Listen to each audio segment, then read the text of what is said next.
Well, this is going to be the last video I make on the Galaxie. I'm going to go pick it up from the storage unit, bring it back here and load some of this stuff here into the trunk, some of the stuff that goes with the car, and I have a few other things. But anyway, yeah, Reliable's coming in the morning to pick the car up, and I will video that. In the meantime, I'm just going to take the truck over there and bring the Galaxie back here. I got to pull the license plates off of it, but it is paid for in full.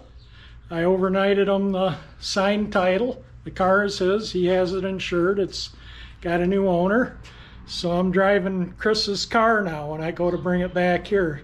And I will, like I say, have video of it being loaded onto the transport truck. I got a dental appointment in the morning and doctor's appointments in the afternoon. So hopefully we can get this in between the appointments. I talked to the truck driver and told him what time I'd be here. So let's go get the Galaxie. Well, obviously at the storage unit, and I'm glad that I'm parting with the storage unit because the storage place sold, and the new tenant or owners have raised the rent almost $1,000 a year for one of this size storage units. There's no way I'm paying that additional more for storage. The truck would sit outside before I'd pay that additional. But anyway, let's get this thing out and get the truck in for now. I have this unit until the 8th of June or 7th of June. So yeah, it's nice that the car is selling when it is. Put the window down.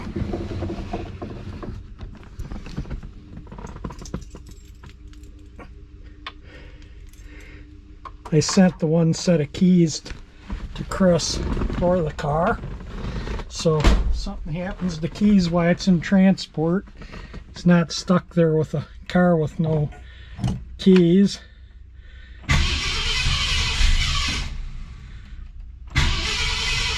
Maybe I need to hit it a second time. It's not been started since I put it here.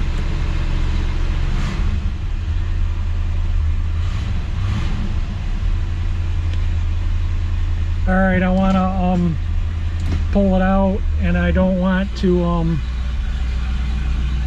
put a mark on it, obviously. Get the truck in.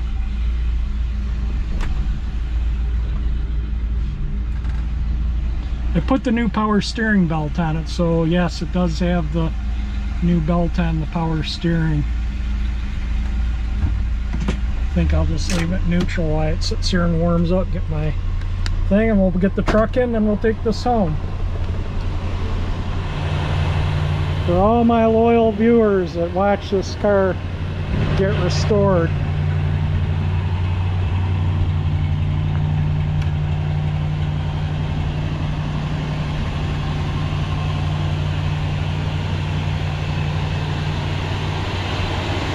yeah, it's a lovely car.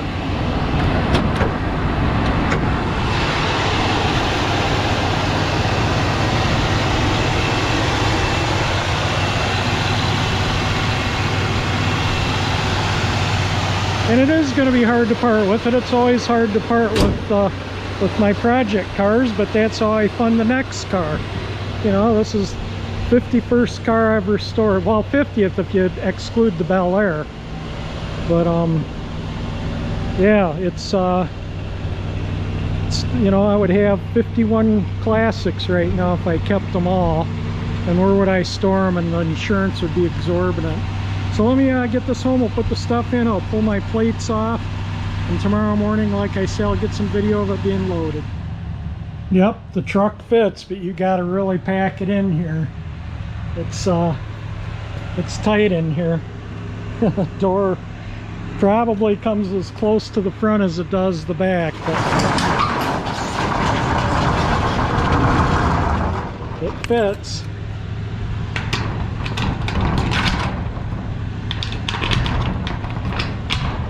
Alright, let's jump in the Galaxie and head back to the house and load it up, get it ready for the transport.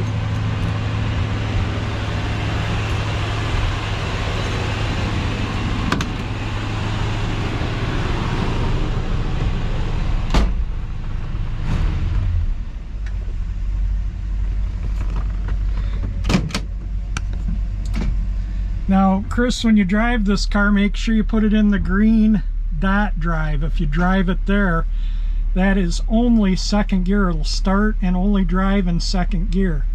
That is for poor traction and snow, and that's obviously low, which would be first gear only. So that's the drive position to drive the car in right there.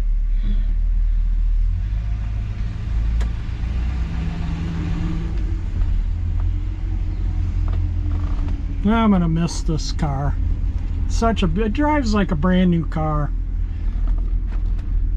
It's one of the best driving cars I've owned. It rides smoother than anything I own. Lowest mileage of anything well, I don't own it anymore, but that is actual mileage. 80,238 miles on the odometer.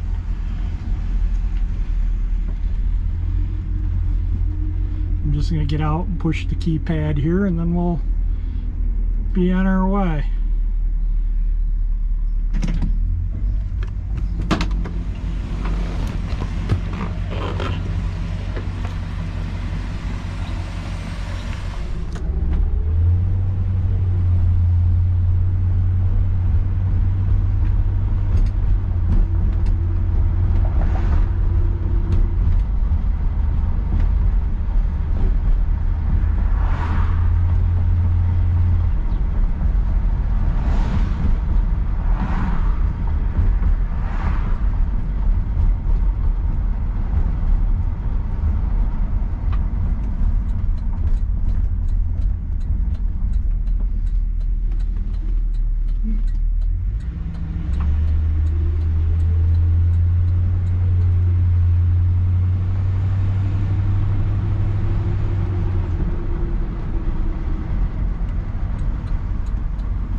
Alright, I'm going to turn the camera off here. We'll get it in the garage and start packing it.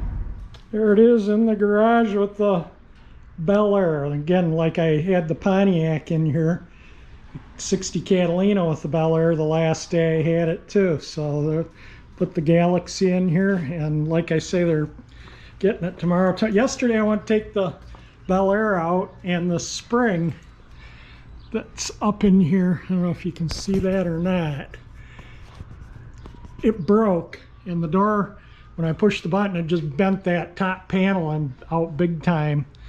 And so I called the door company, and then the mechanism that was up there was old Sears system that was obsolete, so they had to replace everything up in there. The cables, the pulleys. Anyway, yeah, it's all new. I asked about an insulated door, putting a new insulated door on. And he said $2,700 because they've gone up about $1,000 since the pandemic. But anyway, we're gonna put the stuff in the trunk of the Galaxie. I gotta get the license plates off of it too. The shop manual's going with the car, and Chris, those starting instructions are right there in the shop manual. The paint formula's right there. The clips for the cardboard, there's one missing there, and I need them for there. They're going to be sometime in early June, and I'll just put them in an envelope and mail them to you. And I ordered enough because I got Bob Hastings in Ontario needs some, so I'll just send him some too for his car. Just a little yapping here on things. Chris, make sure you unzip the window. There's a snap up here, you leave it snapped. Unzip the window, unsnap the snap, set it down in there, kind of neaten it up. Run your top down. When you run the top back up, pull your glass up, snap it, and then hook your zipper over there and zip it. Keep the zipper waxed so it doesn't get stiff on you, and it'll add a lot of longevity to the zipper. And I don't leave the top down. If I'm going to drive it the next day and the top was down, I'll leave it down, but I don't leave it down for extended periods of time. The trim shop said it's not good for them to leave them down and not to operate it when it's like 60 degrees or colder, because this gets stiff and it just causes wrinkles in it. So if it's cool out, back it out in the sun, or it's always in a heated garage here, so it's never been an issue. Yeah, the paint, I think if you 1000 grit out the paint, give it a buff, it'll look really, really nice. And maybe if you want to paint the top flat surfaces to correct the modeling, which is mainly on the, I don't know if that shows up there or not, but yeah, I mean, I painted it, like I said in my videos, I painted it right there where the Bel Air is sitting. Let me stop yapping here and get the, oh, and another thing too, Chris, I think I sent you this in an email. So I put, the shop manual and owner's manual both say that the engine takes 6 quarts of oil. I did put a new sump on the car because the drain plug was stripped in the original one. And, but it's got 5.5 quarts in it. Let me wipe the stick off and I'll show you. So that's the original. Does that show up? I can't tell in this viewfinder, but it'll show way above full. So I put a mark there. That's full at 5.5 quarts. I put 5 quarts in, and then I put a pint of zinc in. And I've never had it leave that mark ever. So I guess if you want the dipstick right, you need a longer tube. So let's see. Does it show how much above full it is? Anyway, it's right there at that mark, dripping on the floor. There's still a little oil up in the engine because it's, you know, not been run long, but I always check the oil in the morning when the engine's cold. And power steering's all good, trans fluid's good, brake fluid's good. I checked all the fluids before I started driving it. The radiator, you just want the coolant above the little tubes in there. If you get it over full, it just purges it out and makes a mess in here. So just so it's covering the top of the tubes in the radiator, because when it's running it actually comes right up almost to the radiator cap. So the coolant level is perfect where it's at. The wipers, washers, everything works. That's the washer fluid. Absolutely everything works on the car as it was designed to. You know, in that box there's a little tag that goes on the PCV valve there. I never put that on either, so it'll look more period correct. So there is some other goodies in there. All right, let me again, I'm talking away here. Let me get the stuff in the trunk. I reupholstered the interior. One of the front seat backrests, I think the driver's side had some pulled stitching, and the interior company sent me a whole new front bench seat cover, everything, and this is it. But the backrest pieces, I changed them both. I had this passenger side, I think that door's locked. I had the passenger side done, and this was waiting on the cover, but when the covers came, they're slightly different. This had the ribbing to where the other ones didn't, and so I changed them both. So the ones, both of them don't have the ribbing, but it was, the stitching was pulled down underneath. I guess it would be the stitching here, I don't remember, but anyway, so you get a whole new seat cover for the front seat if you ever need it. I have no use for it. It's you know, this is convertible only, I believe. I think the seats are a little, well, I know the back seat's narrower in the convertible because of the top mechanism, but I don't know if the front seat is or not. But that's what this is. It's the seat covers for the front seat, so they're brand new. Other than the back, we're on. the backrests were on, and one of them, the driver's side, had some pulled stitching, but they're perfectly good, and I think the bottom part's in there too, so that's going with the car also. That's what it states right there, the seat is.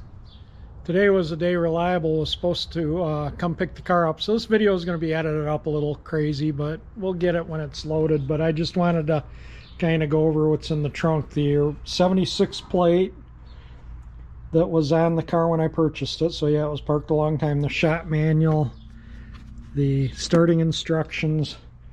This is the original AM radio. The AM FM that's in this was out of a parts car. It was out of a 65 Ford Country Squire. These are the seat covers I showed. That's the original convertible top boot, which still fits and works. And that is the original dash pad for over the instrument panel if you want to send it to just dashes and have it restored or redone. It's expensive, but they do quality work. And replace that reproduction one. I've never really cared for it. That's the reproduction glove box that I was not mad about, and I cleaned up the original. In this box there's a bunch of goodies. I'll talk about them in a minute. That's the leftover gallon of paint in a can there that I put in a can, packed really well. Everything's taped, wrapped towels, so hopefully that doesn't move. In here there's a quart of the original engine paint.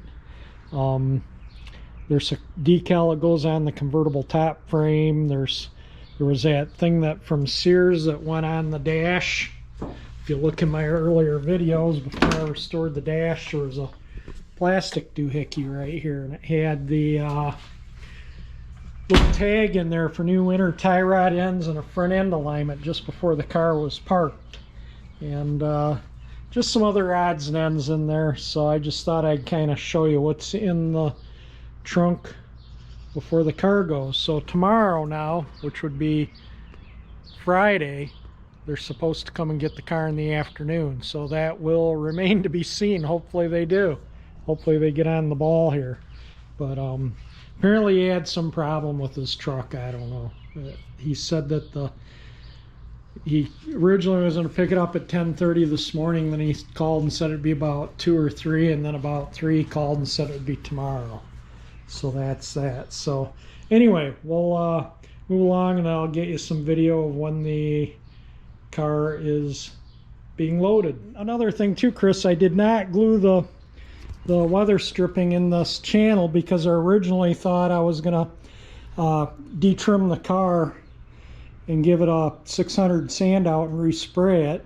Yeah, that's one thing with this car. There's not probably take a day to detrim the whole car. You know, you'd have to pull the interior trim panels off to get this trim and the door handles and this trim off. Will come off with the top on.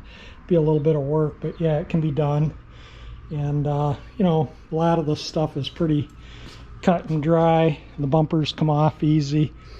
I could probably have the whole car detrimmed in a weekend, and then, you know, like I was in 1,000 or 600 sanded out, and then take this out so I could mask in the jams and respray the body. But because of this prostate cancer and the issues it's caused me, it's brought me to a standstill. So I did nothing on the car this winter. I didn't fix the leak on the transmission, and I didn't straighten up the paint or buff it or anything.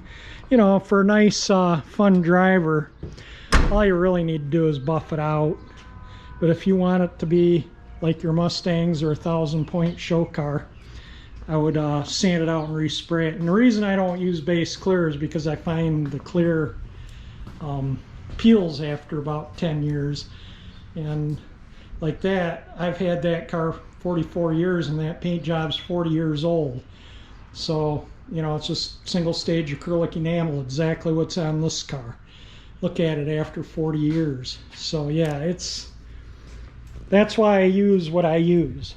All right, let me get the license plates off, and the car will be ready to be picked up tomorrow morning. Took the license plates off, just gave a little coat of wax under where the license plates were, gave it a level 1 dust off, just to get the tree pollen and stuff. It's pollinating like crazy here. Got the rear plate off, and I am I got to get the insurance and registration out of the glove box. And there is something I'm sending with the car too. So there's my insurance. There's the owner's manual. This is the little tag for the keys. That needs a little vacuum out in there, so I'll just give you a heads up. But this, I'm leaving this with the car. I bought this for the car. It works too. Little trouble light thing. I think it's kind of neat, and it's Ford all the way. And I just kind of bought it for this car, so that's where it's staying with the car.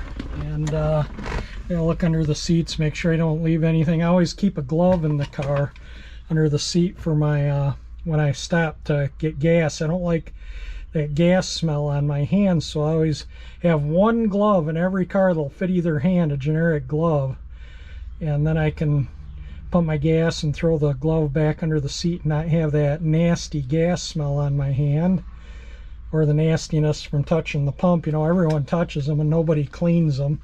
But anyway, I want to take a quick look under the seats, make sure I didn't leave anything under the seats. Ashtray, I think, well, it's got something in it. Oh, this was off the buzzer. It fell off. It landed on the floor under here.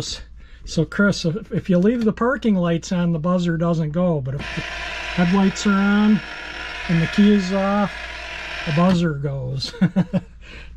So that's kind of a neat thing. So, but if you can change a wire, one of the wires to where it goes the headlight switch to where it'll buzz with the parking lights too. But sometimes, like when I go to cruises, sometimes I will put the parking lights on without the engine running, so I didn't want it buzzing then. But there's been times where I've driven in cruises to where they want everyone to put their headlights on, and then you get to where you're parking and it's midday, and you turn the car off and the headlights are still on. Well, this way I knew if the headlights were still on, the buzzer would sound. So, but when the key is on, obviously, or on accessory, either on run or accessory, the buzzer doesn't go. And oh, and there was a seat belt in there too. If you look at my videos, I had to replace the webbing on one of them, and somebody sent me another seat belt. But anyway, that's in the back there too. And these are the original ones. If you look at my videos, I cleaned the webbing with Gojo. So anyway, that's it's done. There's the new convertible top boot, and just leave that there. And everything looks good. There is a sticker that goes here.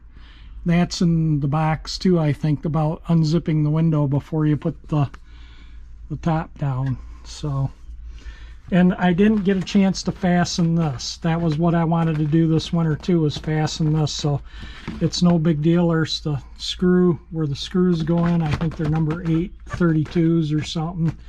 So you just need to, you know, locate the hole, fasten that in. So there we go, ready for the transport. Now I'm going to dedicate this video to my dad. My dad, as you know, bought the interior kit for me, and originally he bought it for me for Christmas, but Christmas came and went and the kit didn't come.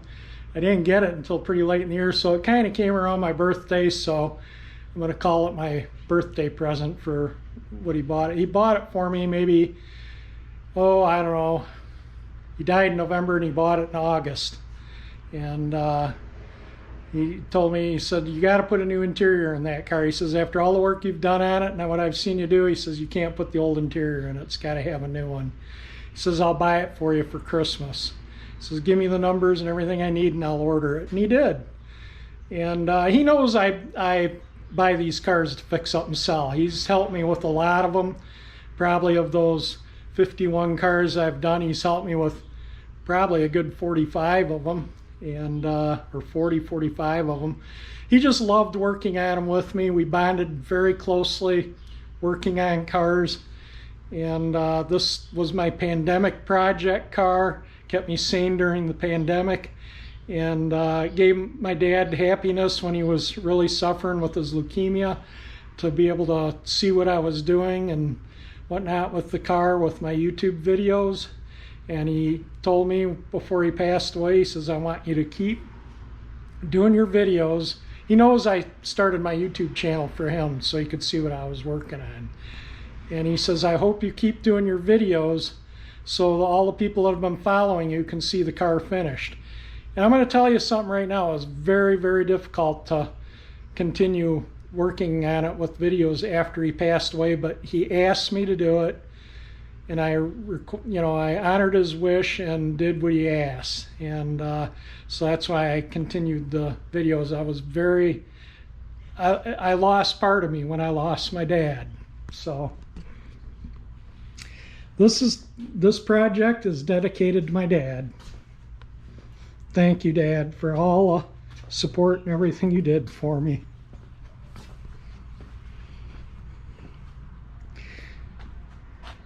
All right, well, we'll get some video of it being loaded tomorrow by Reliable Transport.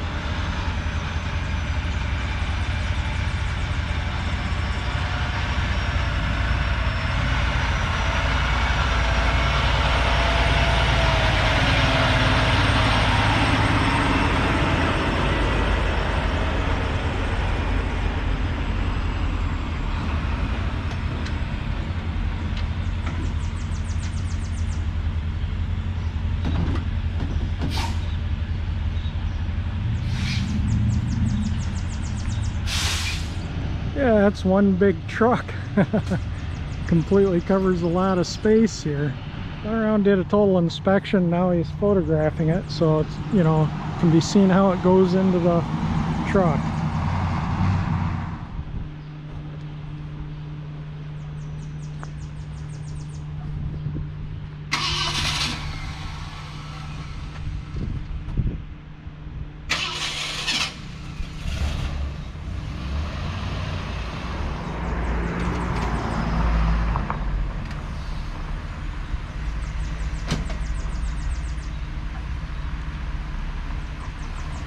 Well, that's the first time I've seen it moving under its own power,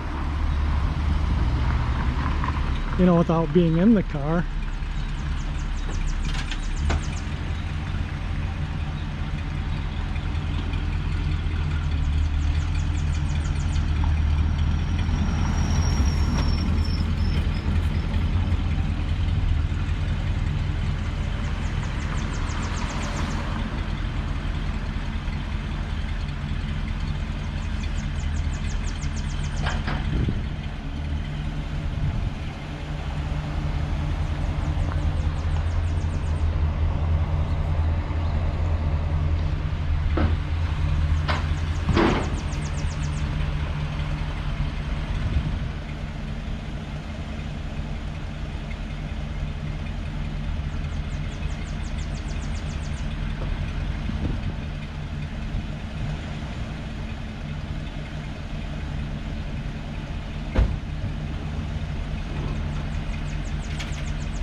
Well, there she goes.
Well, there is a car in there. So he said, Chris, you should have your car Tuesday or Wednesday.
Anchoring it down now. I don't know how he got in and out of the car, but that's what he does for a living.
That has to be one of the slickest setups I've ever seen.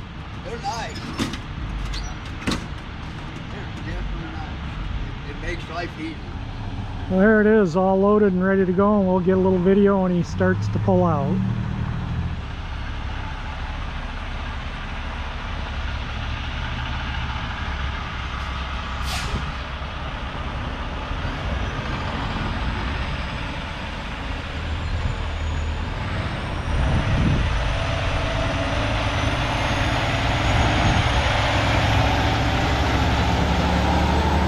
Well, here comes your car, Chris. It's on its way.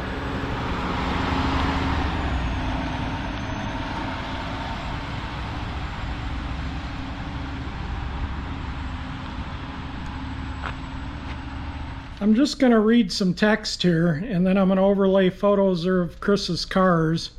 And so you know his car is going to a good home. And like I say, when you see the cars and what they are, yeah, it's the Galaxie will be looked after. So I'm just going to read this. It says the 68 F250, that's the pickup that you'll see here. It looks like a 4x4. He has a 73 Mach 1, a 69 Mach 1, and I believe let me read through here. I think it was a 70 Boss Mustang. Anyway, this is, I'll just read it verbatim, and then you can see the photos. It says the 68 F250, the 73 Mach 1, and the 69 Mach 1. Those were the car photos he sent me. I'm also sending photo of the 3 Mustangs, including the 70 Boss that I sent you a week ago. It says, I am a die-hard car guy, and I've been working on cars for 50 years. Yeah, I'm that old. Oh, yeah, I'm close to it. He's a little older than I am. My first car was a 73 Mustang Mach 1 that my dad helped me buy used back in 1975. I still have it. It's the 73 in the attached photo. I did the restoration myself last summer. I did not repaint the car. The exterior paint is 48 years old. That's a sweet car for a 48-year-old paint job. I enjoy working on cars and restoration work through it, though I do not have anywhere near your skills. Well, it looks to me like he does from the looks of his vehicles. You might let your readers know I found your YouTube channel when I was looking for help rebuilding the alternator on my 73. I've been a faithful follower ever since. I did all the work on the 73 and the F250, but the 69 was already restored when I bought it by a really talented guy out of Spokane. All of these cars are drivers. They're all registered and insured, and he enjoys driving them. There's just no fun collecting without enjoying them. I couldn't agree more. And I think that's so awesome that he still got his first car. I still have mine, the 59 Bel Air. Like you, I am a believer in originality, and I couldn't be more of a believer in that. I like my cars the way they were delivered from the factory, and I strive to keep them that way. I am fastidious about maintenance and fluid changes. I wash my cars off almost every time I take them out for a drive. They never see rain if I can help it. So there you go. And it says here, I can assure your followers that the Galaxie will see the same love you gave her. She will be kept in a climate-controlled garage with her new brother and sisters. So there you go. So I hope you enjoyed this video, and if you did, definitely hit the like button. If you like my channel, you can hit that 348 engine icon there and subscribe.